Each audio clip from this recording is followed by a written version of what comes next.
ஒரு தேவனுடைய பிள்ளைங்க அந்த நாட்கள் இப்படியே இருப்பாங்க. தேவனுடைய சத்தியத்தை பேசுகிற மக்கள் இப்படியே இருப்பாங்க. இது வேதாந்தத்தில் எழுதலாமா? நான் படிக்கும்போது கேட்பேன், என்னப்பா விபச்சாரத்தை குறித்து இவ்வளோ தேவன் சத்தியத்தை சொல்லணுமா? ஒரு மனுஷன் வாழறதுக்கு நல்லாடுறா, ஆசீர்வாதமாயிரு, இதை பண்ணாத, கொலை பண்ணாத, கொள்ளாடி, அது பரவாயில்ல. எவ்வளோ அந்த மனதை எப்படி அவன் திசை திருப்புகிறான் பார். ஆசையை காண்பித்து, நீ நல்லா இருக்கிற தெரியுமா, நீ என்ன அழகு தெரியுமா, உன்னை பார்த்தாவே போதும் தெரியுமா, என்ன கொண்டு வரான்? ஆசையே, மோகம்.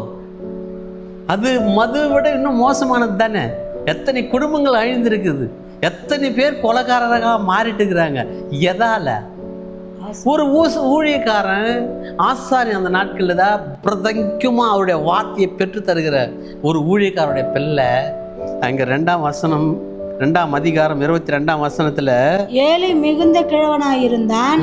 அவன் தன் குமாரர் இஸ்ரவேலுக்கெல்லாம் செய்கிற எல்லாவற்றையும் அவர்கள் ஆசரிப்பு கூடாரத்தின் வாசலில் கூட்டம் கூடுகிற ஸ்திரீகளோடு சயனிக்கிறதையும் கேள்விப்பட்டு, நடக்குது, தப்பு நடக்குதே, பயம் இல்லையே, கர்த்தருடைய பிள்ளையே, படிக்கிறோம், ஜெபம் பண்ணுறோம், உபவாசம் பண்ணுறோம், வீட்டுக்கு போனதுமே நம்ம மாறிடுறோமா? ஒரு வேளை கர்த்தர் நியாயம் விசாரிப்பார்.